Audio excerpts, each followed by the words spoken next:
नमस्ते। हम लोग बात कर रहे हैं अडल्टहुड यानी कि वयस्क अवस्था की, जिसके बारे में हमने पिछली क्लास में भी बात की थी। अपनी बात को आगे बढ़ाएंगे। अब हम कुछ विशेष कार्य जो इस अवस्था के हैं उनके बारे में थोड़ा सा विस्तार से हम देखेंगे। सबसे पहली जो हम बात करेंगे वो है जीवन साथी का चुनाव, सिलेक्शन ऑफ लाइफ मेट।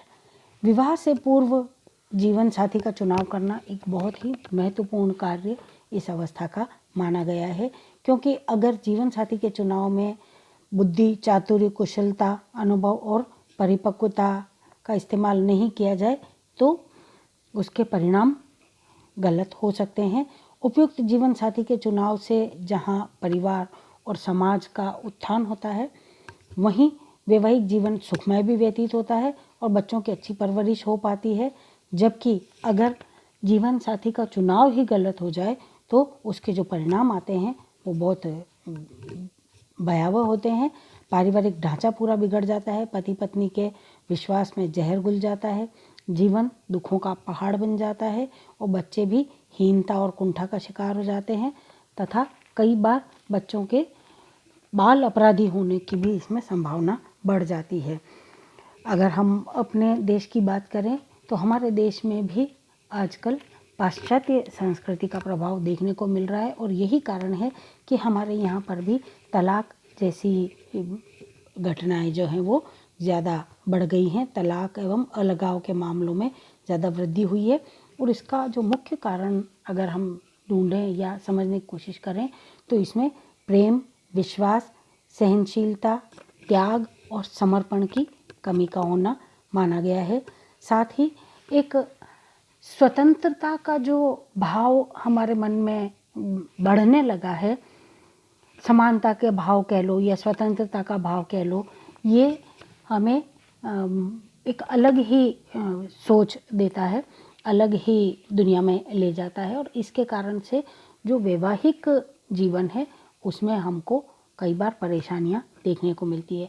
क्योंकि बच्चों, यहाँ ये समझना बहुत ज़रूरी है कि स्त्री और पुरुष को प्राकृतिक रूप से ही डिफरेंट बनाया गया है और दोनों में से कोई भी कंप्लीट नहीं है।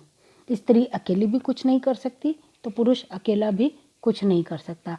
प्रकृति ने इसीलिए दोनों को मिल करके और कंप्लीट होना बताया है। हम लोग तो उस कल्चर में, उस संस्कृति में रहते हैं जहाँ पर ईश्वर को हम अर्धनारीश्वर के रूप में देखते हैं, यानी कि एक ही शिव के अंदर हम आधा पुरुष भी देखते हैं और आधी स्त्री भी देखते हैं, तब जाकर के वो पूर्ण शिव बन पाता है। तो कहने का मतलब ये है बच्चों कि अगर हम महिला हैं तो हमें उस पर गर्व होना चाहिए। कंपटीशन किससे और क्यों? क्या ज़रूरत है हमें अपने आप को एक लड़के जैसा प्रूव करने की, या किसी भी लड़के को क्या ज़रूरत है अपने आप को एक लड़की जैसा प्रूव करने की? क्योंकि दोनों को प्रकृति ने अलग अलग गुण दिए हैं, दोनों को अलग अलग तरह की क्षमताएं दी है।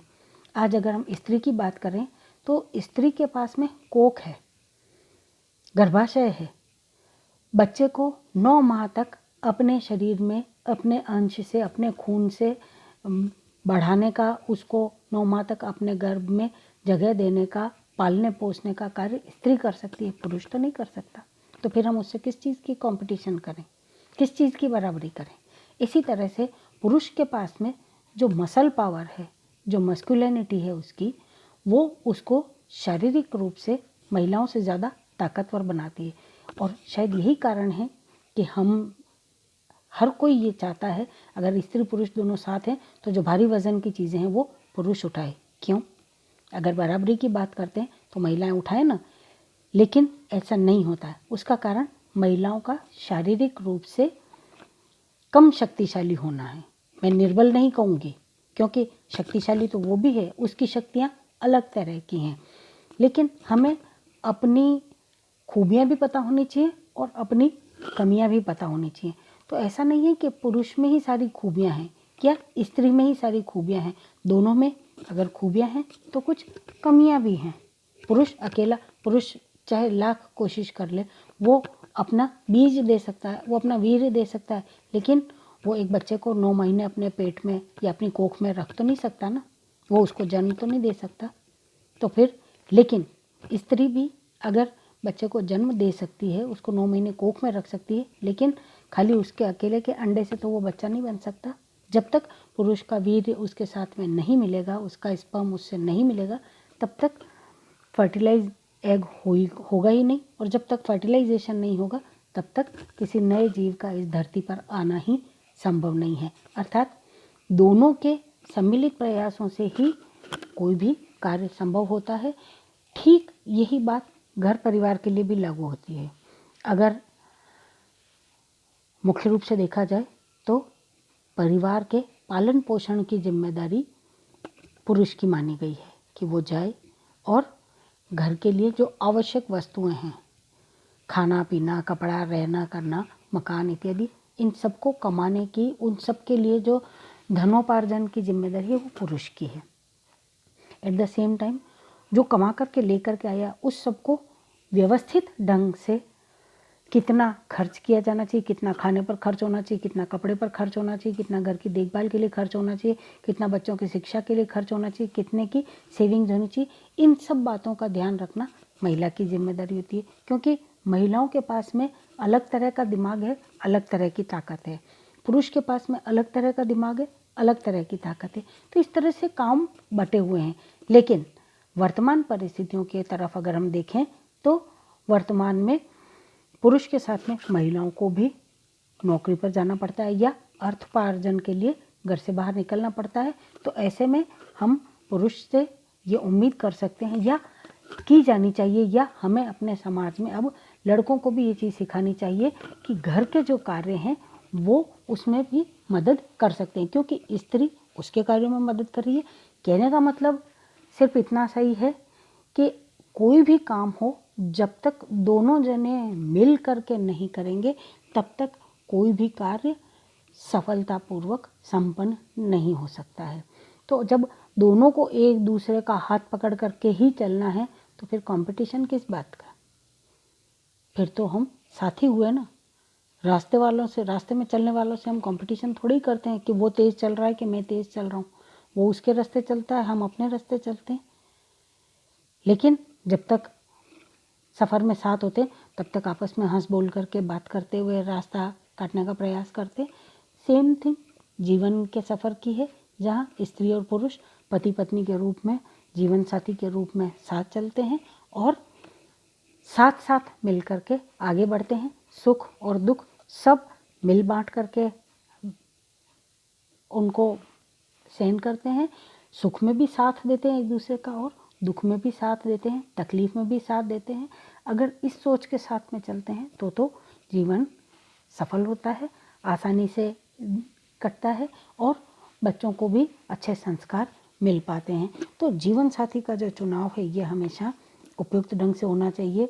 पहले जीवन साथी का चुनाव माता पिता द्वारा किया जाता था, लेकिन अब कालांतर में इसमें लड़के लड़कियां अपनी पसंद से भी विवाह करने लग गए हैं। उसमें कोई नुकसान नहीं है। लेकिन जो किशोरावस्था के डिसीजंस होते हैं, अगर आप सोच समझ करके समझदारी के साथ में अगर निर्णय करते हैं तब तो कोई दिक्कत नहीं है। लेकिन अगर इन्फैचुएशन में या खाली शारीरिक आकर्षण के कारण हम अगर किसी से विवाह कर लें तो वो विवाह सफल नहीं हो पाते हैं। इसलिए प्रेम विवाह को सफल बनाना भी उसी लड़का और लड़की के हाथ में है। वो ही उन्हीं दोनों के प्रयासों से कोई भी प्रेम विवाह भी सफल हो सकता है, या कोई भी जो पारंपरिक विवाह अपने होते हैं, अरेंज मैरिज जिनको हम कहते हैं, वो भी उन दोनों के ही प्रयासों से सफल हो सकते हैं। इसके लिए कुछ जो खास बातें सिलेक्शन के लिए ध्यान रखी जानी चाहिए, उसमें सबसे पहले विवाह के समय में वर और वधू की उम्र, एक तो कानूनी रूप से जो उम्र है वो ज़रूर से पूरी होनी चाहिए। जैसे अभी तक जो चल रहा है, अगर हम इंडिया की बात करें तो लड़कियों के लिए 18 वर्ष की उम्र होनी चाहिए कम से कम, और लड़कों के लिए 21 वर्ष की उम्र होनी चाहिए। लेकिन ऐसा नहीं कि इधर 18 वर्ष की और तुरंत शादी हो जानी चाहिए, या 21 के हुए तो तुरंत शादी हो जानी चाहिए। ये मिनिमम एज है।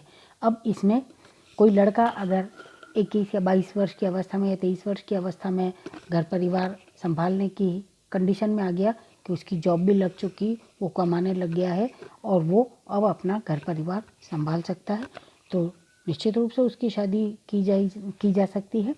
लेकिन अगर कोई 27-28 साल का लड़का अभी तक भी ढंग से कमाता भी नहीं है तो उसकी शादी नहीं की जा सकती। क्यों? कि अगर वो शादी कर लेगा तो कमाएगा क्या, अपनी पत्नी को खिलाएगा क्या, अपने बच्चों को खिलाएगा क्या, उनका पालन पोषण कैसे करेगा।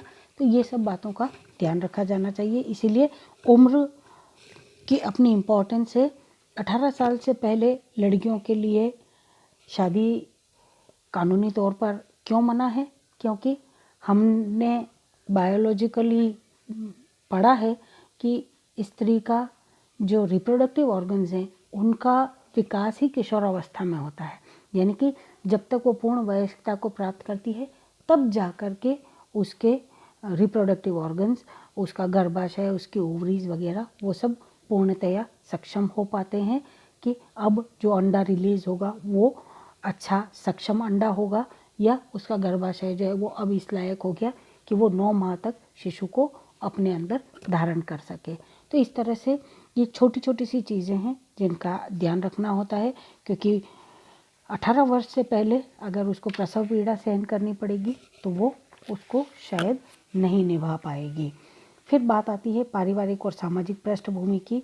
हमारे यहाँ पर माना जाता है कि शादी अपने बराबर वालों में की जानी चाहिए। अगर लड़की की सामाजिक पृष्ठभूमि निचले स्तर की है, पुरुष की अलग स्तर की है, या पुरुष की कम स्तर की है, स्त्री की ऊंचे स्तर की है, तो भी ये संभव नहीं हो पाएगा।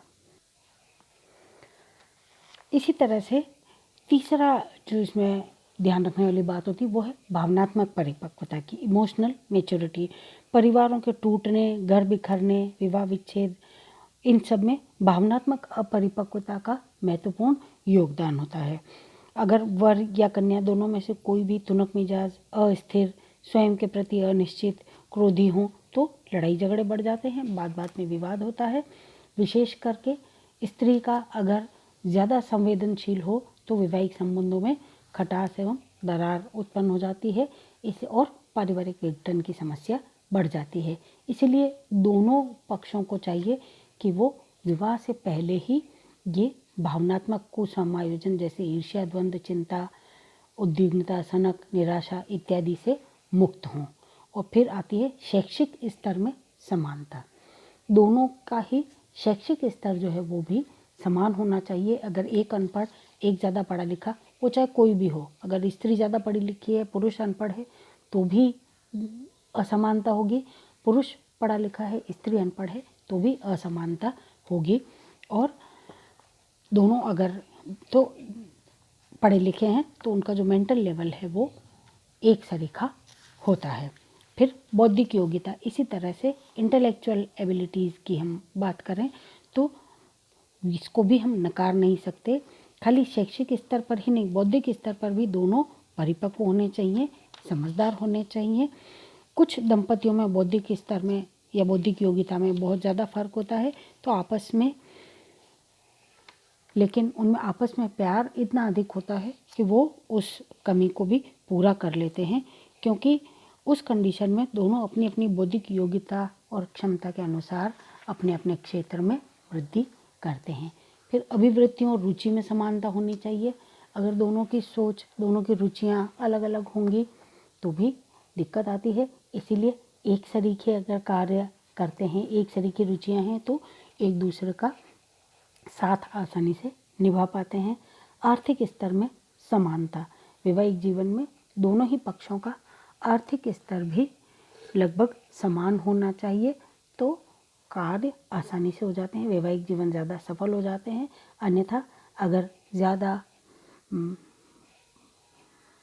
उच्च सामाजिक स्तर वाली या उच्च आर्थिक स्तर वाले परिवार की लड़की होगी तो वो उस कम आर्थिक स्तर वाले परिवार के साथ में समायोजन ठीक नहीं कर पाती। दूसरी तरफ अगर कम आर्थिक स्तर वाली लड़की है, उसको ज़्यादा आर्थिक स्तर वाले घर में शादी कर दी जाए तो भी वो वहाँ पर एडजस्ट नहीं कर पाती है।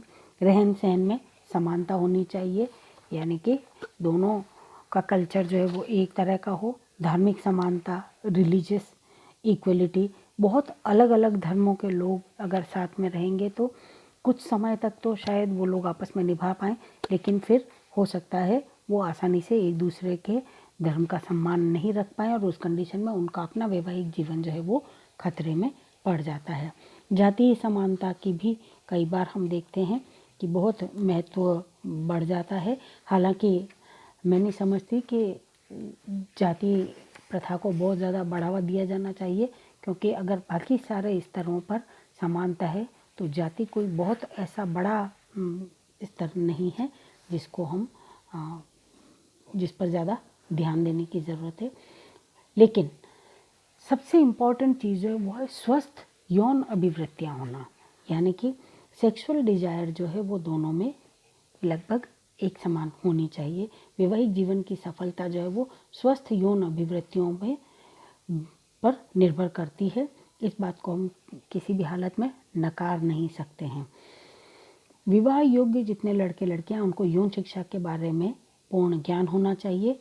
जब यौन शिक्षा का अभाव होता है तो यौन अभिवृत्तियों के बारे में भी वो ठीक ढंग से समझ नहीं पाते और ऐसे में उनका जो वैवाहिक जीवन है, ख़ास तौर से सेक्सुअल लाइफ जो है वो खतरे में पड़ जाती है। उसमें दोनों जीवन में सुखी नहीं हो पाते हैं, अपनी यौन इच्छाओं को पूरा नहीं कर पाते हैं और वो उनके क्लेश का या कलह का कारण बन जाती है। और फिर बाल्यावस्था जो है वो उनकी सुखद होनी चाहिए। अगर पुराने अनुभव अच्छे नहीं हैं, इसलिए चाहे लड़का हो चाहे लड़की, अगर उनके अपने परिवारों में माता पिता में आपस में स्नेह नहीं था या कलहपूर्ण वातावरण था तो उसका प्रभाव भी उनके भावी जीवन पर पड़ सकता है। और लास्ट बट नॉट लीस्ट ये है व्यक्तित्व। हर व्यक्ति का अपना व्यक्तित्व होता है और हमें हर व्यक्ति के व्यक्तित्व को सम्मान देना चाहिए। स्त्री और पुरुष इन दोनों का व्यक्तित्व भी अलग अलग हो सकता है और दोनों को एक दूसरे के व्यक्तित्व को पूर्ण सम्मान के साथ में देखना चाहिए। ये सब बातें ऐसी हैं जिनके माध्यम से एक उचित जीवन साथी का सिलेक्शन किया जा सकता है। बाकी बातें अगली क्लास में की जाएंगी। तब तक के लिए धन्यवाद। अपना ध्यान रखिएगा।